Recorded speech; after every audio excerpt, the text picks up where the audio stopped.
我从14岁初中毕业辍学，班里英语成绩倒数第6，到现在20岁又开始环球旅居，并且能够自如且轻松地与外国朋友们交流，甚至还要接到翻译的工作，而这一切都是自学。我是怎么做到呢？那么今天这视频我来告诉你。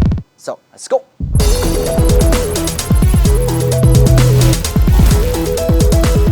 进步最大的时候，其实就是在疫情期间，也就是那个时候接了第一份翻译工作。在那之前，我一直是怯于开口的。那我把这从0到1的转变总结成了以下5点，一定会对你所帮助。尤其是最后一点特别关键。第一点，规律学习习惯。如果没有这个，那后面要说的所有技巧都是 bullshit。看完我视频小伙伴们都知道，我一直都是4、5点起床。那如果你好奇我喜欢都在干什么，这是我的时间表。我一直听到很多人说没有时间去学习，但究其本因，就是这件事情没有足够的优先级。那如果真的想做，有个很好的办法。假设你平常都是8点起床，匆匆忙忙的收拾好一切去上班上学，那你自然是没有时间的。但如果你再提前半个小时或者1个小时，那这个时间就可以变成你每天固定的学习时间。它多出来的不只是这半个小时、1个小时，而是你每次早起学习完之后的那种满足感、成就感。久而久之，你会从根源塑造一种无法被打击到的自信。我所有的技能无一例外都是这样子学下来的。第二点，调用尽可能多的感官和情绪。拿记单词举例，我看到一个新的单词，我就会拿它造句，但不是简单的造句，而是造一个场景、一段对话。就比如我要记 congratulations 这个单词，它用于庆祝各种成就或者里程碑事件，那我就会构建一个场景。Hey, guess what? I have some exciting news to share. Oh, really? What's a big news? I just found out that I won the lottery. Can you believe it?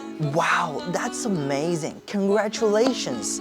Would you like to share a million with? What the fuck did you say? You back it out here. 这段对话里，你能发现我是带着情绪的，感觉自己好像真的中奖了一样。除此之外，我也会通过不背单词里的影视人生例句，更好的让我清楚一个词语的不同使用场景。还有就是用英语去学英语，看单词下面的英语释义，可以帮助你更好的去理解这个单词。第3点，抓住任何可以说英文的机会，只要能说英文就多说英文。即使与会说中文的朋友待在一起，只要他们会说英文，我也就尽量说英文。这是很好的一种创造语言的环境的方式。而且我英语进步最快的时期，其实就是我去当翻译，实际与外教去沟通和交流的时候。那有个朋友肯定会说啊，我怕一开口会说错怎么办？那你都不开口说，你怎么知道自己会不会说错呢？而且在学习的时候，不懂就是不懂，你越多的暴露自己的愚蠢，你进步就越快。就像我的座右铭一样，无论好坏，一切都是暂时的。小伙伴们，你们一定要记住这个。你开口了，也许会说错，也许会被嘲笑，那又怎么样呢？没人会记这个事儿，就算有的人记住也没有关系。你接下来独自行走，你会与更多的来自世界的人言欢。So, why have to care? 给大家说个故事。我当时自学英语的时候，目标就是说英文被嘲笑10次，但当我发现开口了之后，得到的不是10次的嘲笑，而是无数次的赞扬与英语的飞速成长。而如果你不开口，你就会错失一个巨精彩无比的世界。第4点，不求甚解。很多时候，在我学习和交流的过程中，经常会有很多用中文难以解释的东西，或者说自己从来没有接触过的词语。在我们传统的应试教育中，是让我们把每个东西都一板一眼的弄懂，但不求甚解可以让你更加以 native speaker 的方式去 get 到，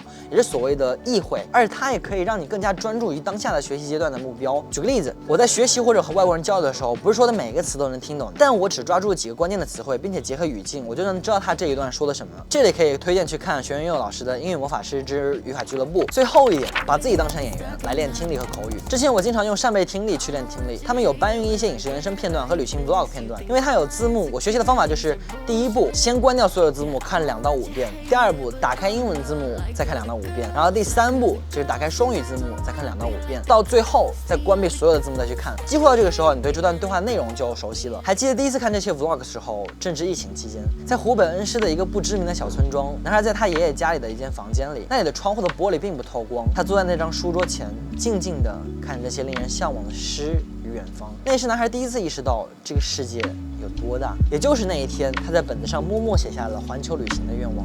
一眨眼，男孩已经开始了他为期2年的环球旅居。是的，学会了英语，你不仅只是多会了一门语言而已，它就像一个钥匙，将成千上万的丰富的世界解锁并展开在你面前，让你得以获取一些更为前沿的资讯，听到来自不同国家的人们的故事，这样或许比应试教育更能驱动你去学好英语吧。